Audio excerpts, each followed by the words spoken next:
Do ponto de vista ideológico, o que te levou até a política é o que te traz até aqui, né? São as posições consideradas mais radicais, mais à direita, e eu, grande parte delas, comungo com o nosso candidato Renan Santos. A questão, principalmente, de seguir essa doutrina que nos traz agora El Salvador, eu acho que já é, no aspecto segurança pública e violência, o caminho para resolvê-la. É botar a bandidagem na prisão. Exatamente.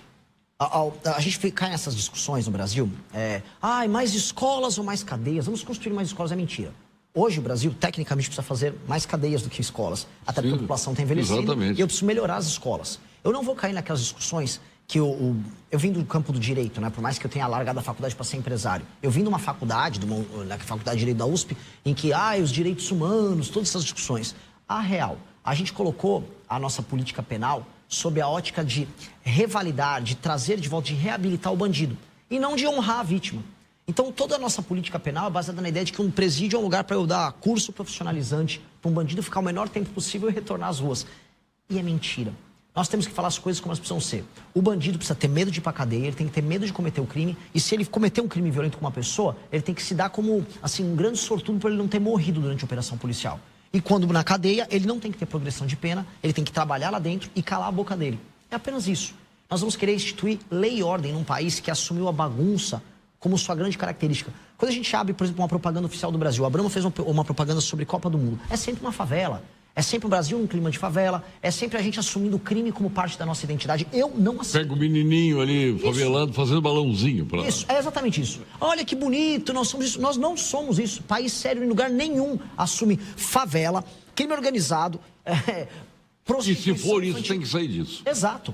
A gente assumiu e a gente tem que negar isso. A gente tem que destruir isso como base cultural nossa. El Salvador começou como crime, mas o que ele fez logo em seguida?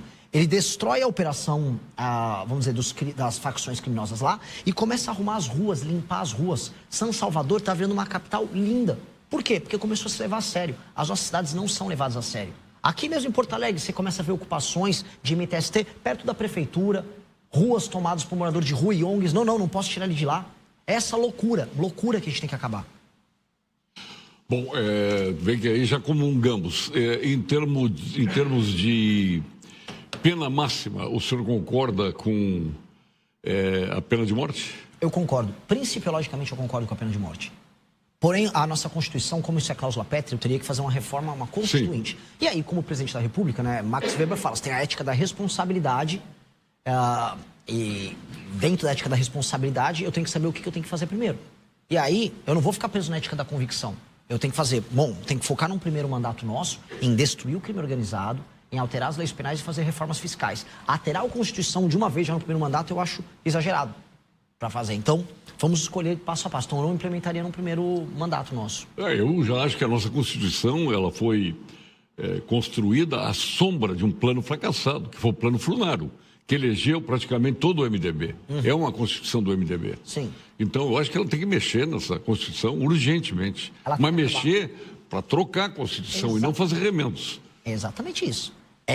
O modelo da Constituição de 88, ela tem que acabar. O Brasil piorou depois da Constituição de 88. O Brasil ficou menos competitivo, menos produtivo, diminuiu sua infraestrutura, o nosso papel no mundo diminuiu. Ou seja, a Constituição de 88, ela é um fracasso. E a gente fica falando isso e as pessoas têm que começar a se tocar. Outros países adotaram modelos completamente diferentes e deram certo. Nós, quando a Constituição de 88 foi promulgada, nós éramos melhores do que a Coreia, melhores do que a China, melhores do que a Índia. Hoje a gente ficou para trás do que todas essas nações. O Brasil está perdendo para o Vietnã. A chamada Constituição Cidadã. É uma piada, uma porcaria essa Constituição. A gente tem que começar a falar as coisas como elas são. Eu acho que é isso que é o problema brasileiro. A gente finge que os problemas não existem. A nossa Constituição é um lixo. A nossa Constituição impede o nosso desenvolvimento. E a nossa Constituição e o espírito do Constituinte, que também tem o espírito das leis, o espírito dele é um espírito de culpa. Meu Deus, temos que corrigir os erros e os excessos do regime militar. Pois bem, nós temos agora os erros e excessos do regime do crime organizado, que são muito piores e muito mais numerosos. Você vai falar dos crimes e das mortes, que houve mortes, houve violações lá no período da ditadura. Diga o que quiser. Todo ano no Brasil morre 40 mil habitantes, a maior parte deles vítima do crime organizado. E aí os filmes que são feitos são só sobre a ditadura. A ditadura do crime organizado é muito pior. Este é o candidato Renan Santos, pré-candidato à presidência da República pelo Missão. Obviamente que, se tratando de Constituição, a gente vai fazer vários programas aí para não chegar a um denominador comum, porque não é com qualquer pessoa que se chega a um denominador comum. Mas uma vez entrevistando no Pampa Debates, lá na nossa antiga sede, eu entrevistei o ministro Jobim. E falamos sobre as leis do Brasil. Leis não faltam no Brasil. Só que nós temos leis que não passam por depuração moral e ética, né? As leis são jogadas num contexto onde quem fez as leis muitas vezes não sabe nada do que fez. A assessoria faz, mas tudo bem. Vamos considerar que os parlamentares fizeram a lei. E diz o Jobim, se queres aprovar uma lei no Brasil, adjetiva ao máximo essa lei, atende aos interesses corporativos e coloca esta lei, que é uma verdadeira colcha de retalhos, para um advogado entender o que melhor lhe aprovém ali dos retalhos que tem à disposição. E depois a um juiz que vai entender o malfadado espírito legislador. Quer dizer, as leis são colchas de retalho que atendeu a interesses corporativos e acabou sendo aprovada dessa forma. Então, mesmo as leis do Brasil, elas precisam de uma reconstrução. Nós precisamos modificar a partir da própria Constituição. Olha que observação maravilhosa. Porque o que a gente observa no Brasil é uma hipersubjetividade na interpretação das leis.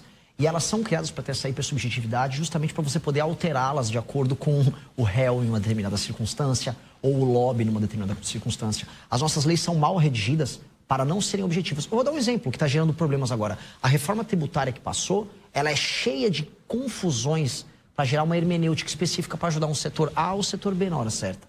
E tudo funciona assim, infelizmente, no Brasil. E aí você tem um STF que bagunça ainda mais, que vai interpretando também essas leis de acordo com a sua leitura de direitos humanos e direitos fundamentais, e juízes de primeira e segunda instância cada vez mais bizarros. Houve no Rio de Janeiro o julgamento sobre aquele caso do menino do Henri Borel. E aí a juíza interpretou que punir a mãe, que é uma desgraçada, seria um ato de patriarcado ou de perseguição às mulheres. Um absurdo total e completo. Então, esse espaço interpretativo que é gerado é muito perigoso. As leis têm que ser simples, claras e objetivas. E sim, isso precisa ser reformado. Ainda mais que uma Constituição que ela abre todo esse espaço. O problema já está na Constituição. Entretanto, eu tenho que ter um governo que será um governo de transição para um regime novo. E quando é um regime novo, é um regime democrático, deixando claro. Mas um regime constitucional, claro, simples e direto. O governo de transição vai ter que começar a fazer esse limpa-trilho dessa confusão. E é uma confusão que hoje está no orçamento, é a confusão que afeta as leis penais, é uma confusão que afeta diretamente o funcionamento da economia brasileira. E é uma confusão que interessa, sabe para quê? Escritório de advocacia.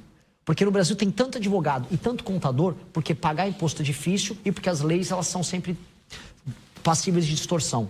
Então esse é o jogo que a gente tem que arrumar.